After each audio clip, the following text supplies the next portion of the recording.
Hola, este tribunal se ha constituido, está un poco descentrado, pero constituido, pues cuentas con unos 20 minutos para tu exposición, no hace falta que repitas el contenido de tu trabajo, puesto que lo hemos leído y lo apreciamos, eso siempre dicen los tribunales, aunque sea mentira, y esperamos que te vaya bien. Dale, caña. Ok, pues gracias. Bueno, buenas tardes a todos. A ver, por poner un poco primero en contexto, ya no, bueno, no solo la pregunta de investigación, sino de dónde proviene esa pregunta y el porqué de estar en este máster en concreto. Tampoco me voy a remontar demasiado, pero bueno, yo soy de formación arquitecto y por tanto formado en la concepción de espacios y en la configuración de espacios. Pero en los últimos años de formación cada vez más interesado en las lógicas que se encuentran detrás de esa configuración de espacios, ¿no? En las lógicas relacionales que ocurren detrás de ellos. Entonces, bueno, pues cada vez más interesado más en la construcción de procesos que en el diseño de objetos físicos materiales, ¿no? Entonces, en esa búsqueda, que como digo ya viene un poco de lejos, esta imagen que pongo aquí es de un proyecto académico en 2014 en el que ya empiezo a preguntarme un poco, a buscar este tipo de situaciones y aunque había una propuesta arquitectónica, era una rehabilitación de un mercado, había una capa de cómo introducir también el uso de herramientas digitales para la apropiación del espacio en un equipamiento público de la ciudad, ¿no? Entonces, en esa búsqueda me veo falto de herramientas, ¿no? Que tienen más que ver pues, bueno, con las ciencias sociales, y es ahí cuando encauzo el entrar en un máster como este, más aún cuando estas cuestiones de las ciencias sociales tenían que ver con cuestiones de democratización, procomún, etcétera, ¿no? Eso me hace plantearme dentro de esa lógica, bueno, si me emancipo un poco de mi formación de arquitecto y quiero seguir siendo arquitecto porque no renuncio a mi condición de arquitecto, no es que me quiera ir a la sociología o la antropología, sino permaneciendo en esa figura, cuál es el papel, ¿no? Cuál es el papel del arquitecto dentro de ese contexto. Y esa era un poco la primera pregunta, ¿no? con la que entraba al máster, que es qué significa ser un arquitecto hoy en día dentro de ese contexto.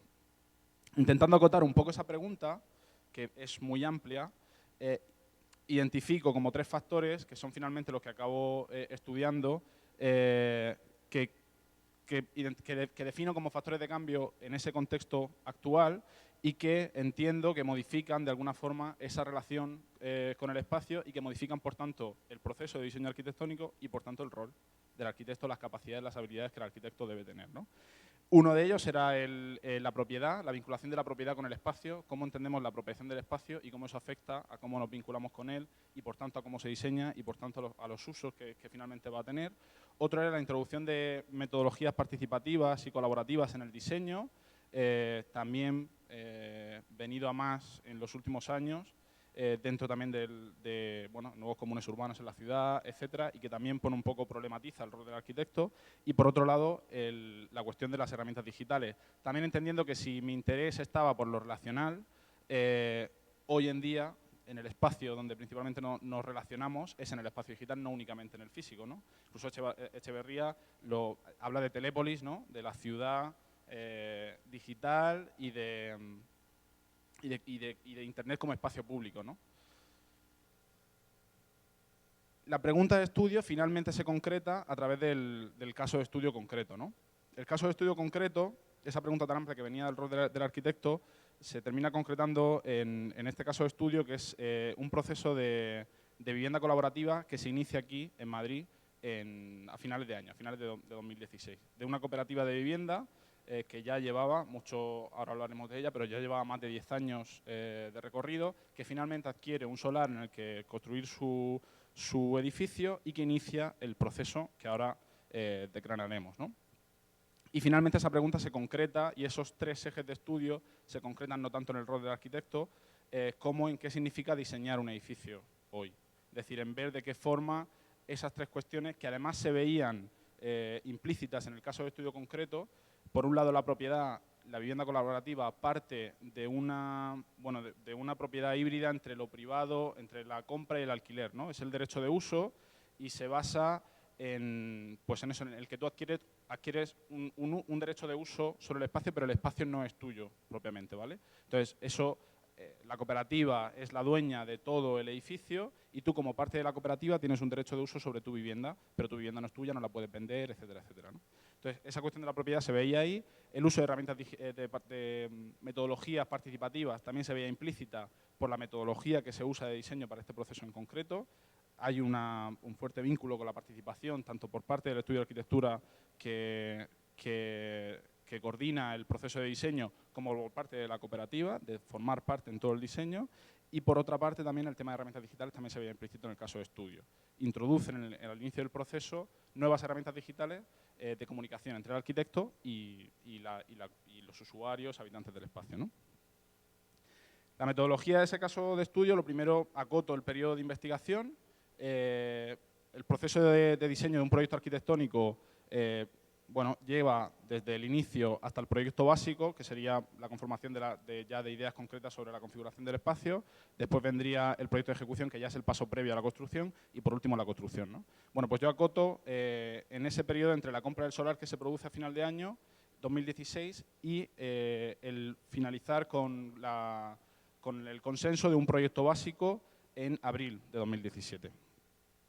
Los espacios de investigación son los grupos de trabajo que configuran la cooperativa junto con el equipo de arquitectos, los talleres de codiseño y de participación y las propias herramientas digitales que usan de comunicación. Y en cuanto a los instrumentos de investigación, por un lado la observación participante formando parte en esos mismos talleres de investigación. Por otra parte, las entrevistas en profundidad, tanto al equipo de arquitectos como a las familias que forman parte de la cooperativa. Y luego también se ve complementado con el análisis documental. Bueno, por un lado las entrevistas son todas grabadas en vídeo para poder después hacer esa revisión. Todos los talleres también son grabados en vídeo, entonces también se pueden revisar, incluso habiendo participado en ellos, se pueden volver a revisar. Y luego también toda la documentación que el equipo de arquitectura produce, herramientas para la participación, para el diseño y también documentación por parte de la cooperativa Entre Patios, de cómo se organizan, de toma de decisiones, etcétera, que también me facilitan y que también hay un análisis documental ahí. Entonces, antes de entrar en el análisis del caso de estudio, en el marco teórico lo estructuro, al igual que todo el trabajo, en esos tres ejes que decía, ¿no? El de propiedad, participación y herramientas digitales. Entonces, bueno, algunas reflexiones principales de cada uno de ellos, ¿no? En primer lugar, con respecto a la propiedad. Parto de una reflexión previa de cómo entendemos la apropiación del espacio en la ciudad, ¿no? Del espacio público. Entonces, bueno, vemos como el espacio público en la ciudad se concibe de una forma extremadamente regulada y supeditada a la propiedad privada, generalmente al uso comercial, ¿no? Cuando no es así, el espacio público viene supeditado a un uso muy concreto, ¿no? Y se produce esta cuestión de la ciudad fragmentada. Es decir, yo cuando voy a un espacio público sé a lo que voy. Si voy al parque, voy a jugar. Si voy a la biblioteca, voy a leer un libro. Y si voy a una terraza, voy a tomar una cerveza, ¿no? No hay otro tipo de concepción de cómo yo puedo usar el espacio. Y acaba convirtiéndose en un espacio de consumo, ¿no? Al que yo voy, el espacio me ofrece un servicio y yo voy a consumirlo, ¿no? Esto que es lo que Amador Fernández Sabater llamaría el paradigma del gobernar, ¿no? Estratégico y planificado, extremadamente regulado, se contrapone a otro tipo de espacios que aparecen en la ciudad.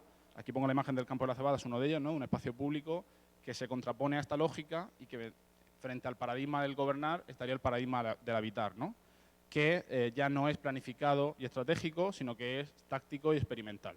Es decir, significa gestionar el espacio desde el propio habitar, ¿no? Desde eso lo que provoca al final es que abre, ¿no? Todas las lógicas sobre las que se gestiona ese espacio. Ese espacio ya no es de nadie, pasa por fuerza a tener que ser de todos. Esto nos obliga a tener que repensar también precisamente cuáles son esas lógicas de gobernanza y eso nos lleva a que esas lógicas de gobernanza, bueno, los usos del espacio son experimentales, pues las lógicas de gobernanza también tienen que ser experimentales y por lo tanto viene, ¿no? De forma implícita la cuestión de la participación, de la colaboración, etcétera, etcétera. Y se produce un uso del espacio que tiene más que ver con la producción del espacio que con el consumo del espacio, ¿no? Frente al otro tipo de espacio que tenía más que ver con esa voluntad de consumirlo, este tipo de espacios tienen una voluntad que tiene más que ver con la producción, es decir, yo voy a ese tipo de espacios a producir el propio espacio.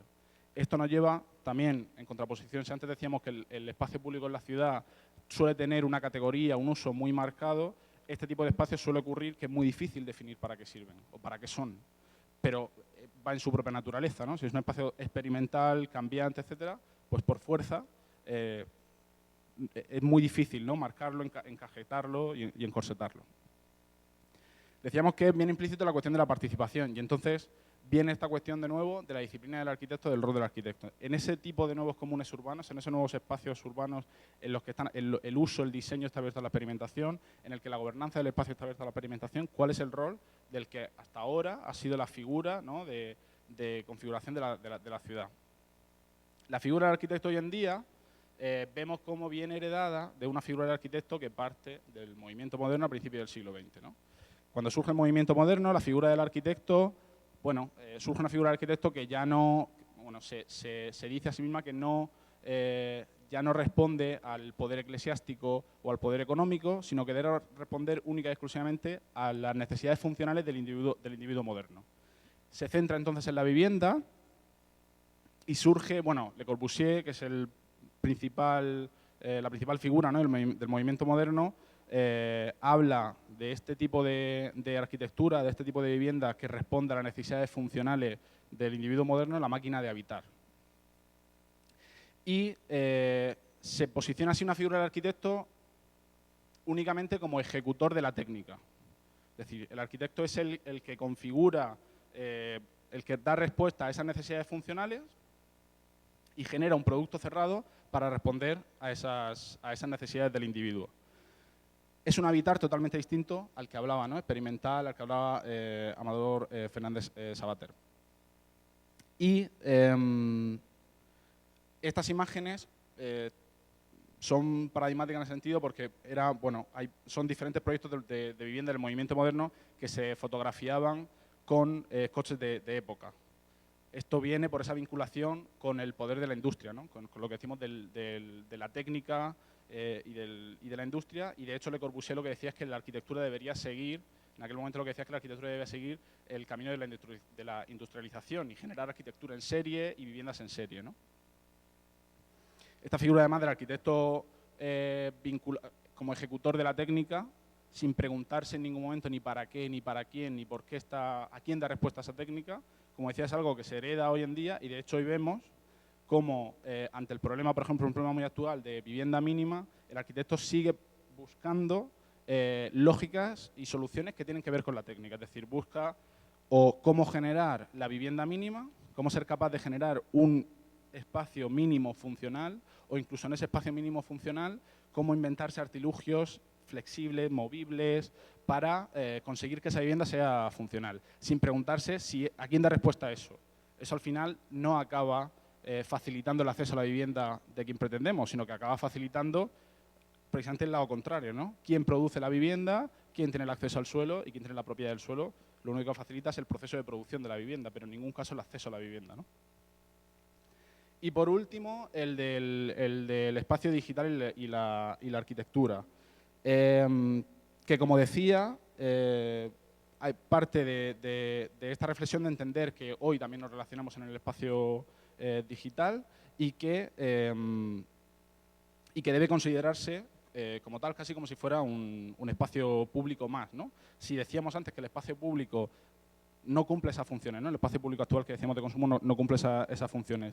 Pero si habláramos del espacio público ideal, que debería cumplir, podríamos resumir como en tres cuestiones: una, la del encuentro; otra, la de la comunicación, la del flujo de comunicación libre; y otra, la de que los participantes que tomen parte de ese espacio sean capaces de tomar decisiones.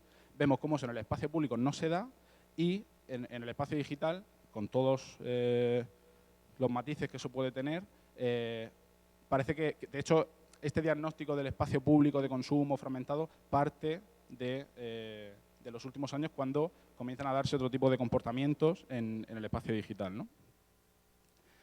Entrando ya en poner en aplicar, ¿no?, todas esas reflexiones sobre el análisis empírico del caso de estudio. El análisis de estudio del caso de estudio tiene como dos patas fundamentales. Por un lado, el estudiar la comunidad entre patios, que como decía tiene un largo recorrido, y por otro lado, el analizar y el entender cómo ha sido el proceso de participación, el proceso de diseño del edificio. En cuanto a la comunidad, bueno, la comunidad entre patios se define en base a esos tres pilares, ¿no? El económico, el ecológico y el social. De él parte la promoción de las Carolinas, es concretamente el caso de estudio que yo analizo. La comunidad entre patios tiene como unas 30 y tantas familias que venían buscando un solar en el que edificar, consiguen la compra del solar en diciembre. En él solo caben 17 familias, por tanto hay un proceso de selección de las familias dentro de la comunidad, surge la promoción Las Carolinas, es en el barrio de Las Carolinas, en el distrito de Usera, y de ahí surge esta comunidad Las Carolinas, ¿no? De 17 familias y que son las que yo analizo. Hay un equipo técnico que lo conforma el equipo de arquitectura, un equipo de asesoramiento económico y un equipo de construcción, edificación sostenible. Bueno, como digo, hay un análisis, ¿no?, de entender toda la historia de la comunidad, ¿no? Partiendo desde el año 2002, miembros que hoy forman parte de Las Carolinas ya iniciaban acciones en la calle sobre problematizando la situación de la vivienda. Hay diferentes intentos sobre generar la cooperativa, hasta que ya finalmente en 2011 se constituyen como cooperativa. Hay diferentes intentos también de compra de solar y ya en 2016 a finales consiguen la compra del solar. Y luego un análisis de lo que ha sido todo el proceso de diseño, ¿no? Recorriendo los 6 talleres que han conformado el proceso participativo desde la compra del solar en noviembre de 2016 hasta la consecución de lo que sería el proyecto básico. Como digo, hay 6 talleres y se analizan, bueno, este es un poco una infografía, un resumen de todos ellos, pero hay, en cada uno tiene un propósito fundamental y luego entre medias ocurren una serie de acciones, tanto por parte del equipo técnico como por parte de la comunidad entre patios. Decisiones que deben ir tomando entre medias o información que tiene que ir fluyendo y de esa forma se van produciendo la toma de decisiones hasta que finalmente se alcanza el diseño del proyecto básico.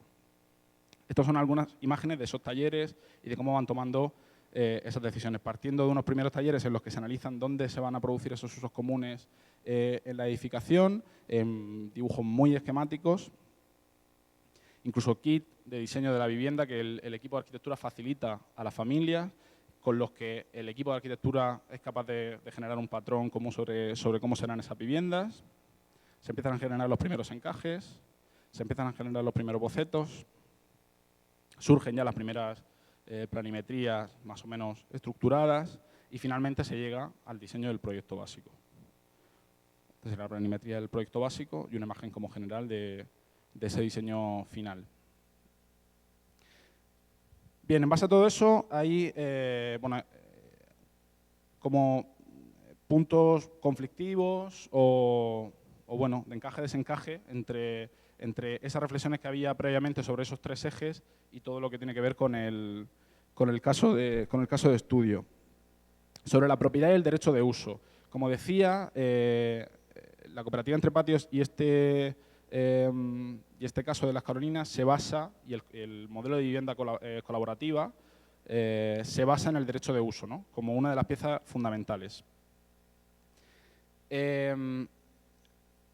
Hemos podido ver en el análisis como el hecho de no tener una propiedad o una titularidad única sobre el espacio, sino tener una titularidad común, es algo que podía ocurrir en esos otros espacios que veíamos en la ciudad, como el Campo de la Cebada, como la Ingobernable, ¿no?, como todos esos espacios donde deja de haber una titularidad única y comienza a haber una titularidad común, cómo eso produce que ocurra o que sucedan la aparición de una serie de usos comunes, ¿no?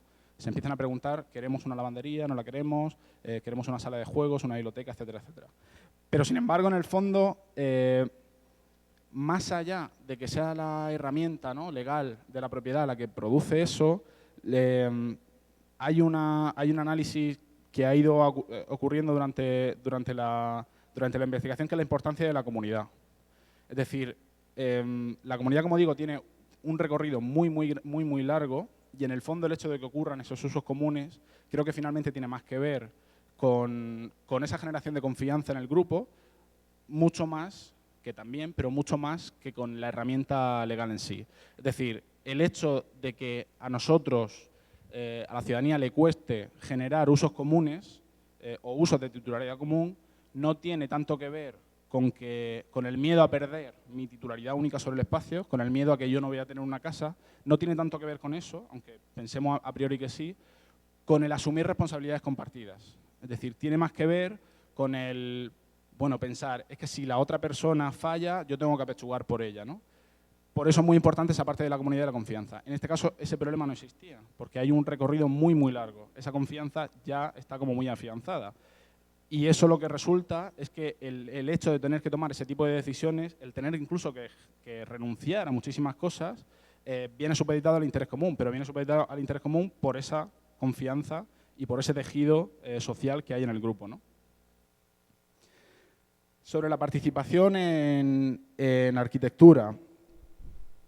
Como decíamos, surge de forma natural, ¿no? De esa parte de pensar que la titularidad es común y que el edificio es de todos, y si vamos a empezar a pensar en usos comunes para el edificio que van a ser uso de todos, tiene todo el sentido que esos usos los definamos entre todos y que todos tomemos las decisiones sobre cómo va a ser ello.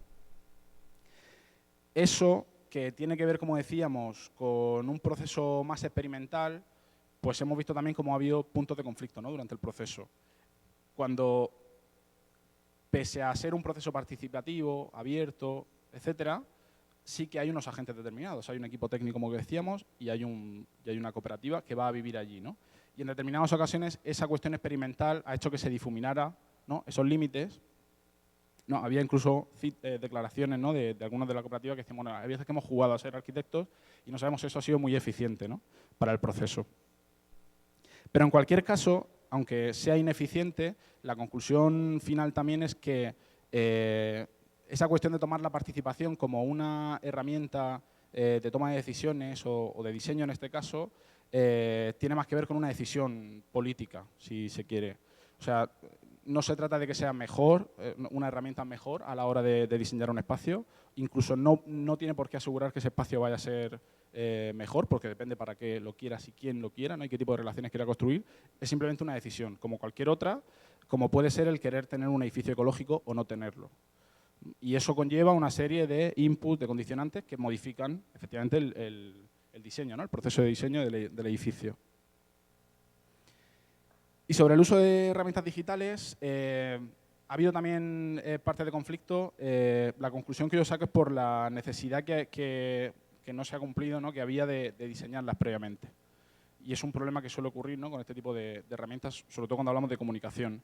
Y es que pensamos que la herramienta de por sí nos cubre la necesidad y es necesario como diseñar el protocolo previo de cómo se va a producir esa comunicación. Eso lo que produjo en este caso es que como no se hizo ese diseño y directamente se lanzó, ¿no? El uso de la herramienta, pues hubo una serie de desajustes, ¿no? Al comienzo en el que no se sabía muy bien las familias a quién estaban interpelando, cómo. El equipo de arquitectura tuvo que ocupar muchísimo tiempo que no contaba en comunicarse a través de esa herramienta digital y hubo una serie de desajustes. Y de hecho, cuando se aprueba el proyecto básico, se modifica la metodología de participación. Hubo un conflicto que se soluciona modificando eso, aumentando el número de encuentros presenciales y ahora el uso de la herramienta digital es muchísimo menor, ¿no? Y algunas conclusiones, algunas que tienen que ver con estos tres ejes y otras que han ido surgiendo que son paralelas. Una tangencial es la cuestión de la vivienda colaborativa, del cohousing, que es el concepto que se le llama en inglés, como modelo de acceso a la vivienda. Al comienzo de la investigación yo contaba también con una visión un poco romántica de este modelo, ¿no? Como digo, se basa en esta cuestión del derecho de uso, de la pérdida de la titularidad, por lo tanto se pierde la posibilidad de especulación sobre inmobiliaria, sobre el suelo y permite una concepción de la vivienda como uso y no como activo financiero, que es lo que ocurre actualmente. Eso es cierto, sin embargo, está bastante alejado de convertirse en un modelo a día de hoy de acceso a la vivienda, precisamente porque cuando analizas esta cuestión de la comunidad, pues es muy difícil que ese grupo se repita, ¿no? En la sociedad. Es un grupo, bueno, primero, altamente politizado, culturalmente, etcétera, etcétera, etcétera, pero además de ello, como digo, con una historia que le da una cohesión, una confianza, que es lo que ha permitido que superen una serie de conflictos que ha habido en todo el proceso. Y hay una cuestión clave, ¿no? que es muy obvia, pero que acabo realizando al final, y es que el objetivo de esta gente no era tener una casa. el objetivo de esta gente era vivir juntos. Le daba igual dónde y cómo. Con ese objetivo común, todo lo que ocurre alrededor, todas las decisiones que toman, todas las renuncias que hacen, porque hacen muchísimas. Por ejemplo, el lugar donde compran el solar no encajaba a ninguna de las familias. Ninguna de ellas quería vivir en ese barrio. Pero finalmente la dificultad de conseguir un solar y tener como pilar fundamental el querer vivir juntos hace que todos renuncien a tener un solar que les encaje mejor y van a vivir allí. Si hablamos de modelo de acceso a la vivienda, el objetivo es otro, el objetivo es conseguir una vivienda. Por tanto, se complicaría muchísimo todo, ¿no? Por otro lado, otra conclusión también, bueno, tangencial sobre el proceso participativo es la importancia de los desacuerdos, del conflicto y del disenso como la herramienta que acaba precisamente construyendo esa confianza, ya no solo entre la comunidad entre patios, sino entre la comunidad y el equipo de arquitectura. Es decir, también solemos pensar que el proceso de participación es una herramienta que puede, no sé si facilitar, pero se toman mejores decisiones. No lo sé, pero en cualquier caso no es una cuestión de llegar a acuerdos, o sea, el decidir usar herramientas de participación para el diseño no es una cuestión de facilitar los acuerdos, sino de aceptar que podemos no estar de acuerdo y asumirlo como una variante más, ¿no? Y ir jugando con eso. Al final son esos desajustes los que acaban permitiendo que uno sobre otro se vaya construyendo la posibilidad, ¿no?, de ese proyecto más a largo plazo. Si fuera al contrario, y la participación nos diera todas las respuestas, pues pierde todo el sentido. Pues si hubiera un experto que nos dice cómo, cuándo y qué, pues no hay desajuste, no hay necesidad de diálogo ni de conflicto. Y por último, sobre el arquitecto y la participación, que decía sobre el rol del arquitecto, ¿no? Para mí la conclusión fundamental es, como decía, el tomar la participación como decisión política y asumirlo como tal, con las cosas buenas o malas que puede tener, eso dentro del proceso, de que puede hacerlo más largo, pero quizás lo pueda hacer más eficaz, de que, bueno, de todas las consecuencias que pueda llegar a tener. Y me ha llamado la atención, dentro de todas las figuras que he estudiado de arquitectos que iniciaban en los años 60 las primeras voces sobre participación en arquitectura, la de Giancarlo Di Carlo, un arquitecto argentino que principalmente hablaba de esto y se centraba en la cuestión del por qué y el para quién. Frente a otros arquitectos que creo que seguían todavía pensando en la metodología, en el cómo, ¿no? Por ejemplo, el lenguaje de patrones de Christopher Alexander va más encaminado a generar, bueno, una baraja de patrones que facilite casi la desaparición de la figura del arquitecto. Se sigue centrando, ¿no?, en cómo facilitar el cómo, pero seguimos sin preguntarnos en esas cuestiones del por qué y el para quién, que para mí me parecen fundamentales por esas cuestiones que digo que ocurren hoy día, ¿no?, sobre la vivienda mínima o estas cuestiones de ser ejecutores de la técnica y no preguntarnos a quién estamos dando respuesta con esa técnica. Y por último, en 30 segundos, bueno, si arrancaba la presentación hablando de por qué estaba en este máster y decía que estaba en este máster por el querer adquirir una serie de herramientas tangenciales a la profesión de arquitectura y ser capaz de trasladarlas a mi desarrollo profesional, pues por ese lado sí me encuentro satisfecho, sí que veo una serie de errores, ¿no?, en ese proceso formativo de investigación.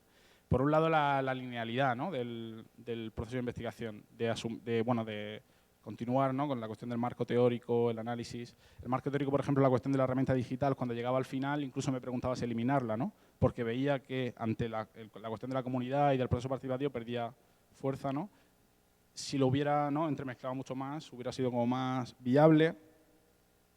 Y por otro lado, la importancia, ¿no?, en el proceso de investigación teórica del contar con un análisis con un caso de estudio como tan concreto, que ha sido fundamental. Creo que este tipo de investigaciones, o incluso cuando yo intentaba como aplicarlas de modo amateur, ¿no?, en ese proyecto que hice en 2014, era una cuestión como muy teórica, el hecho de contar con personas, con nombres, apellidos, que no podían expresar el cómo se encontraban dentro de un proceso de ese, pues creo que ha sido también una de las partes fundamentales. Y nada más por mi parte. Muchas gracias.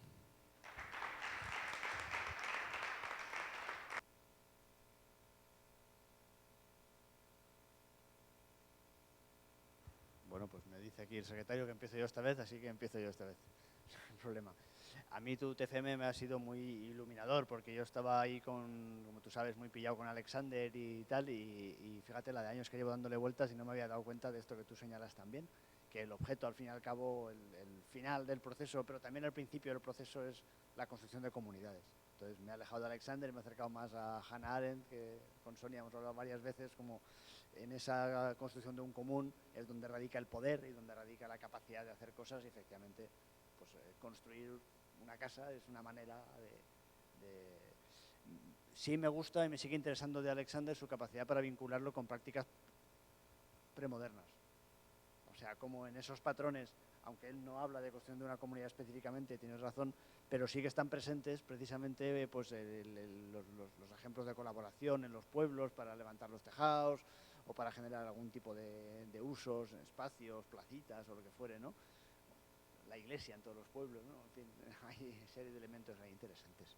Esa parte me ha gustado mucho y me ha hecho pensar y te lo agradezco porque se va a notar en mi trabajo. Hay una parte, en cambio, que me ha gustado menos de tu trabajo o más de tu trabajo, de tu exposición, que son los dualismos. Proceso versus objeto, sembrar versus construir, gobernar versus habitar, consumo versus producción. Ya sabes que a mí esos dualismos no me ponen demasiado. ¿Sabes? Yo creo que deberías intentar, ¿sabes?, derivarlo hacia un 3. No, siempre es mucho más chulo que un 2. Es decir, porque seguramente cuando hablas de modelos como consumo versus producción, seguramente estemos caricaturizando. Y ni la gente que esté en la terraza son puros consumidores, ni la gente que están en la Plaza de la Cebada son puros productores, y nada, sino que, ¿sabes? Todo eso acaba aterrizado en algo y justo nos perdemos eso. Y los teóricos tenemos mucha afición a eso, a establecer esa especie de dualismo, de diferencias, ¿no? Y nos perdemos muchas veces lo complejo y lo característicamente real, ¿no? Y yo creo que en tu trabajo eso le daría mucho más fortaleza, si fueras capaz de revisar todas esas historias, que de hecho es lo que al fin y al cabo haces en el estudio de caso concreto, como tú muy bien has dicho al final. Ahí aterrizas la cosa justo en un grupo humano puntual, con nombres y apellidos, donde ves cómo esos dualismos al fin y al cabo se tienen que aterrizar y tienen que darse de tortas y tienen que constituir algo complejo. Pues eso es una recomendación.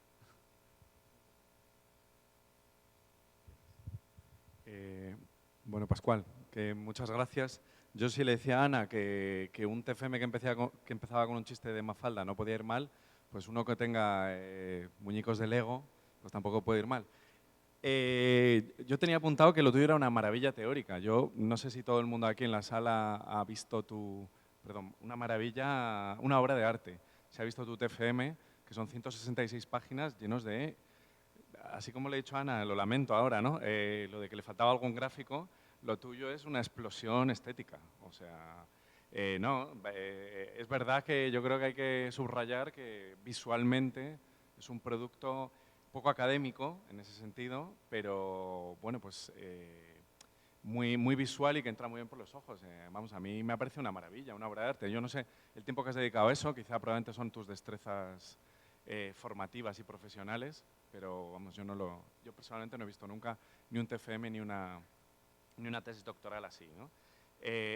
Perdón, una tesis doctoral, ¿ves? El lapsus, ni un TFM así, te iba a decir, es media tesis doctoral, ¿no? 166 páginas, ya estás ahí bordeando un poco, con lo cual, bueno, pues tienes ahí el salto a lo siguiente, lo tienes muy cerca.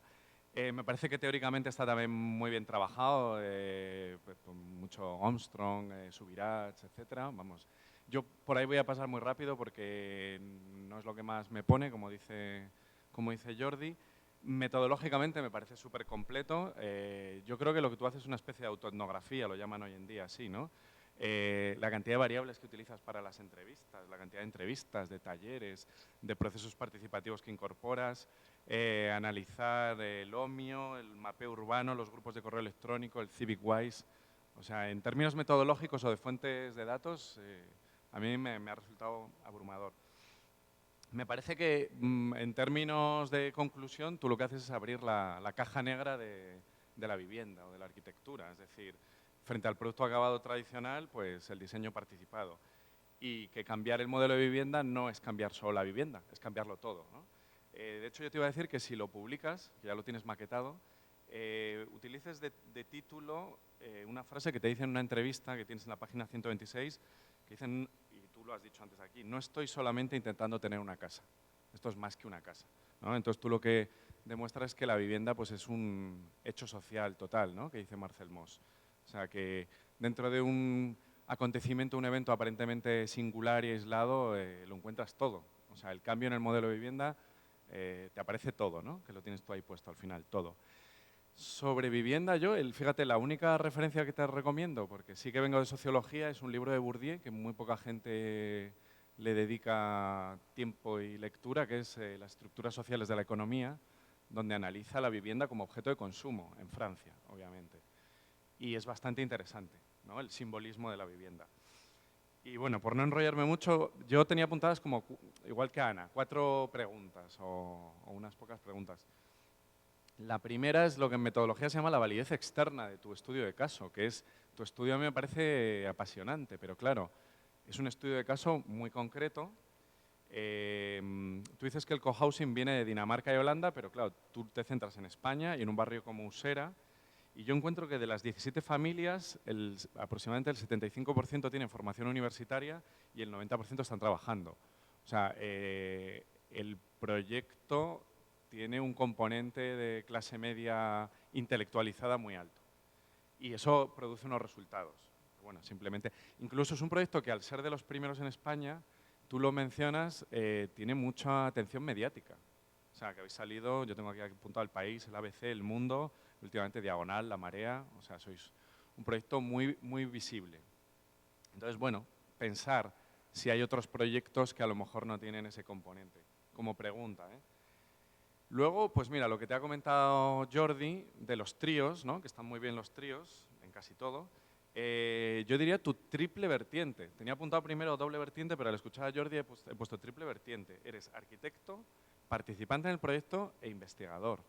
Eso ya no es una esquizofrenia, es una, no sé, una locura extrema, porque estás todo el rato yendo entre tus conocimientos de arquitectura, tu participación, implicación personal, emocional y tu distanciamiento que tienes que hacer como investigador. Yo no sé si eso, ahora mismo has dicho, ¿no? Que te limitó tu visión romántica inicial, yo no sé si eso te da para pensar. Otra cosa que tenía apuntada es lo de los conflictos. Me hace mucha gracia que lo que más conflictos generó en la cooperativa fue el exceso de participación y las herramientas digitales. O sea, es un poco paradójico, ¿no? Que justo lo que más conflictos genera en un proceso participativo son los mecanismos de participación. Pero bueno, me parece normal. Y luego, bueno, pues no sé si Javier lo comentará, que es más experto en economía colaborativa.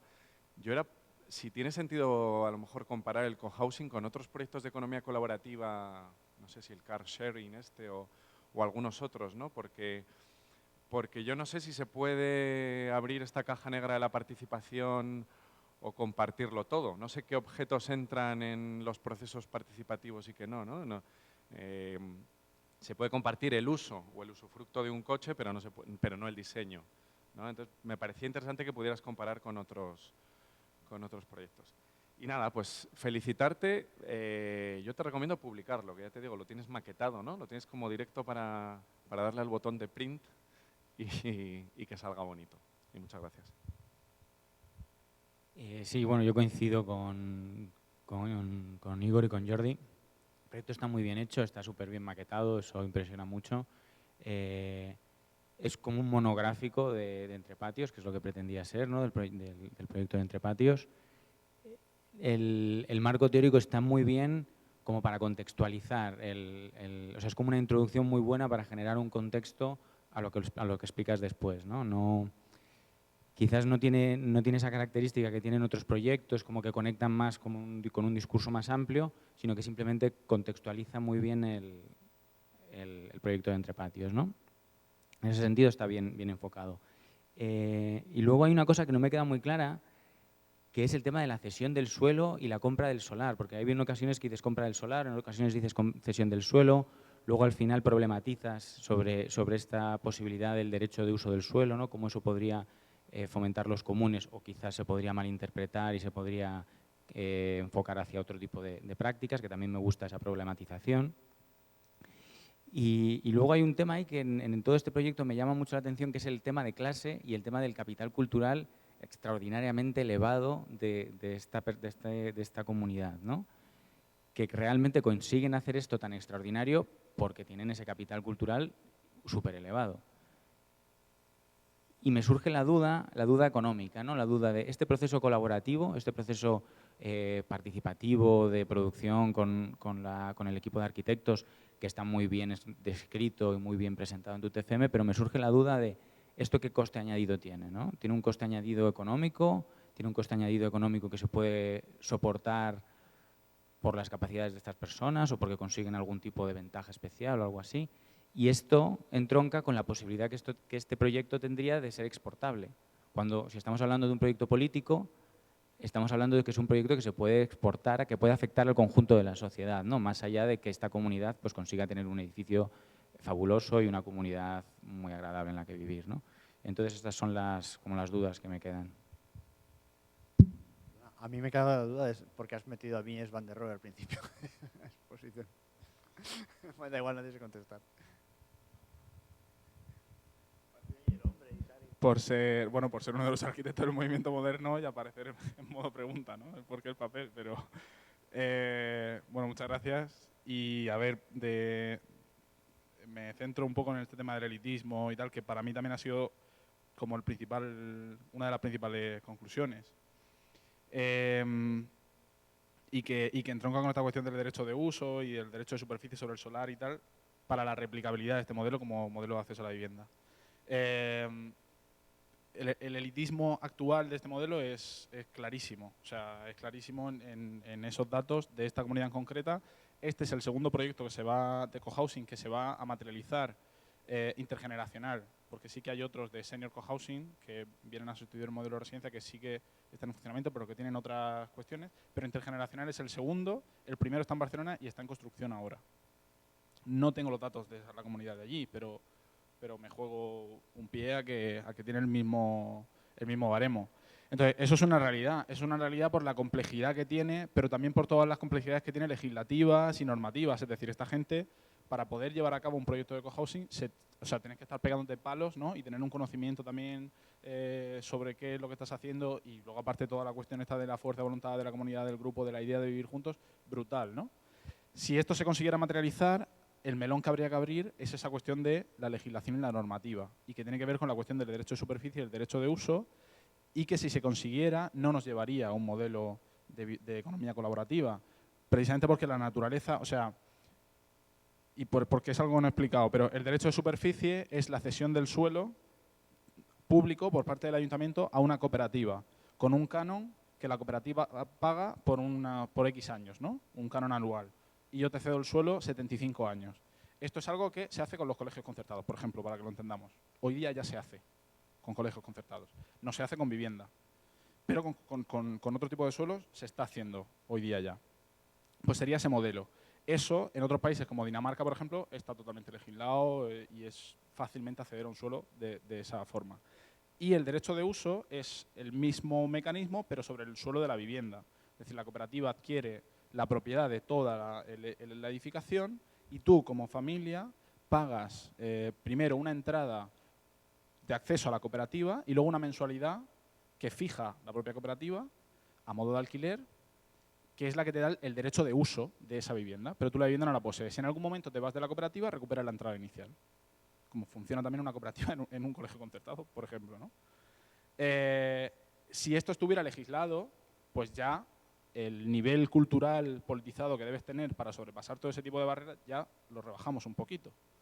En cualquier caso, es algo que yo todavía, es algo que pongo como reto, como línea abierta, la replicabilidad de este modelo, para conseguir abrirlo a otras clases sociales y que también tiene que ver con esta cuestión de la participación. Este grupo es muy participativo, aparte tenía, por ejemplo, había un dato también abrumador, el 50% tenía capacidad de facilitación y dinamización de grupos.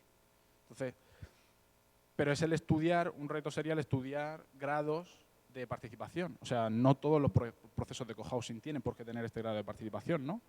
Puedo tener un derecho de superficie, un derecho de uso, una cooperativa, acercarme a un equipo de arquitectura, encargar un diseño y graduar, ¿no?, esa participación a una cuestión mucho menor, a una toma de decisiones mucho menor por parte de la cooperativa. O sea que lo interesante sería también, el reto sería ver cuáles son esos grados, qué implican y de qué forma se pueden como estructurar, materializar. Pero bueno, y nada más, por parte. Muchas gracias.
Este tribunal ha terminado de deliberar. Te ruego que subas al estrado y pongas cara a circunstancias. Después de una larga y dura deliberación, hemos llegado a trío a la conclusión de que la nota que de tu trabajo es un 9,5. Felicidades.